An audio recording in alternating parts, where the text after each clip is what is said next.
আসসালামু আলাইকুম রহমতুল্লাহ। আশা করছি সবাই ভালো আছেন, সুস্থ আছেন। আজকে আপনাদের জন্য নতুন একটি ভিডিও টিউটোরিয়াল নিয়ে আসলাম। আজকের টিউটোরিয়ালটি হচ্ছে এক্সেলের স্ট্যান্ডার্ড ডেভিয়েশন ফাংশনের উপর। এই ফাংশনটি কিভাবে কাজ করে সে সম্পর্কে আমরা বিস্তারিত জানব।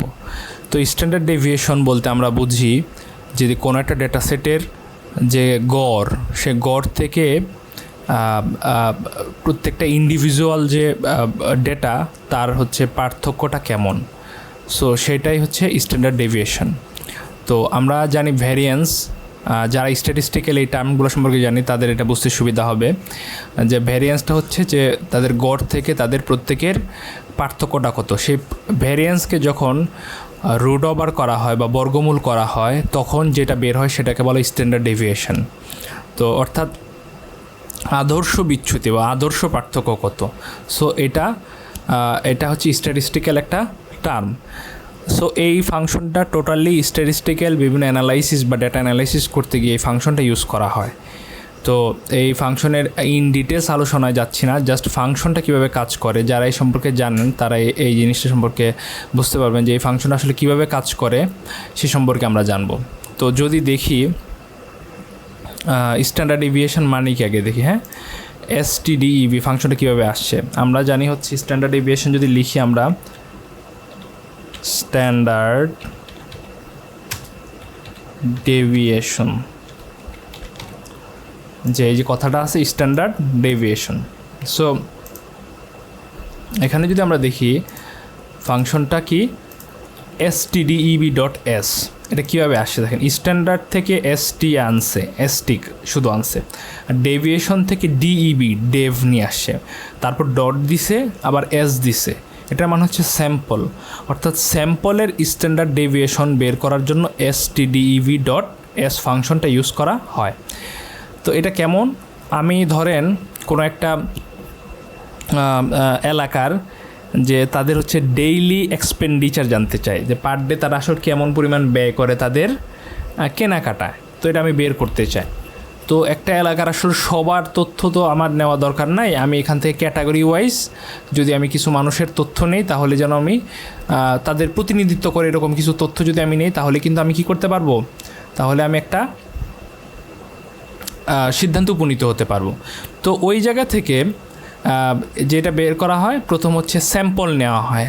তো এই স্যাম্পলের যদি আমরা স্ট্যান্ডার্ড ডেভিয়েশন বের করতে চাই, অর্থাৎ এই স্যাম্পলগুলো যে নিলাম, এই যে এখানে ডেটাগুলো যে নিলাম, এই ডেটাগুলোর মধ্যে আগে গড় বের করব, এই গড়গুলা থেকে তাদের পার্থক্য কতটুকু, প্রত্যেকটার পার্থক্য কতটুকু তাদের। হ্যাঁ, সো এই জিনিসটা হচ্ছে ভ্যারিয়েন্স।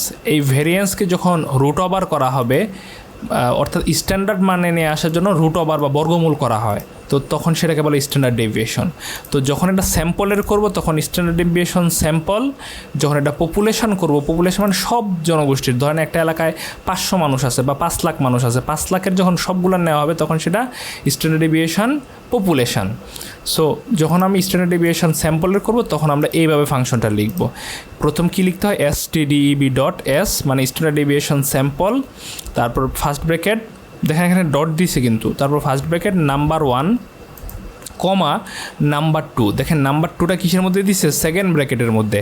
তার মানে হচ্ছে আমরা জানি এক্সেলে কোনো আর্গুমেন্ট, এগুলোকে বলা হয় আর্গুমেন্ট, এই আর্গুমেন্ট যদি ডাবল ব্র্যাকেট বা হচ্ছে ডাবল স্কোয়ার ব্র্যাকেট বা হচ্ছে থার্ড ব্র্যাকেটের মধ্যে থাকে তাহলে নিয়ম হচ্ছে সেটা অপশনাল, এটা না দিলেও ফাংশনটা কাজ করবে। অর্থাৎ আমি যদি STDEV ডট দিয়ে এবং একটা নাম্বার দেয় তাও ফাংশনটা কাজ করবে, অর্থাৎ রেজাল্ট যাই আসুক সে একটা কিছু একটা রিটার্ন করবে।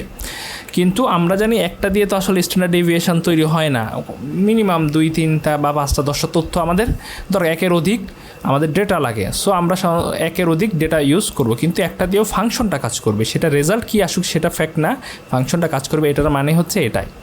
সো আমরা এখন প্র্যাকটিক্যালি দেখি। তো ফাংশন লেখার জন্য আমরা জানি এক্সেলে ফাংশন লেখার জন্য কী দিতে হয়, ইকুয়াল সাইন দিতে হয়। আমরা ইকুয়াল সাইন দিলাম, দেওয়ার পর এখন লিখব STDE দেখছেন STD লেখার সাথে সাথেই সে কি আমাকে সাজেশন করতেছে STDEV.P.S। তো আমরা জানি এখন স্যাম্পলের বের করবো, আমরা এখন পপুলেশনের বের করবো না। তাহলে স্যাম্পলেরটা কোনটা? STDEV.S নিচেরটা। তো আমি এখন এই যে মাউসের কার্সরটা এখানে ডাবল ক্লিক করতে পারি, এই যে এটার উপরে নিয়ে ডাবল ক্লিক করতে পারি, তখনও কিন্তু সে প্রাইমারি স্ট্রাকচারটা নিয়ে নেবে। অথবা কি করতে পারি, যখন এই যে এরকম থাকবে, অথবা কি করতে পারি, এটার উপরে প্রথমে একটা ক্লিক করলাম, পরে ক্লিক করে যখন ক্লিক অবস্থায় থাকবে তখন আমরা কি করতে পারি, কিবোর্ডের ট্যাব বাটন প্রেস করতে পারি। কিবোর্ডের ট্যাব বাটন প্রেস করার সাথে সাথে সে সেম কাজটা করবে, কি করবে, প্রাইমারি স্ট্রাকচারটা নিয়ে নেবে এবং নিচে সে আমাকে সাজেশন দেখাবে যে তুমি ফাংশনটা কীভাবে লিখবা। তো এখানে দেখাচ্ছে কী STDEV.S, তারপর ফার্স্ট ব্র্যাকেট দিবা, তারপর নাম্বার 1 নাম্বার 2 এরকমভাবে তুমি দিয়ে যাবা, এরকম দেওয়া কিন্তু না। সো আমরা কি করব, আমরা তো হচ্ছে একটা করে দিব না, না দিয়ে কি করব, আমরা পুরো ডাটা সেটটা দেখায় দিব, পুরো ডাটা সেট দেখায় দিব। তো ডাটা সেটের দেখা এখান থেকে শুরু, এখান থেকে শেষ।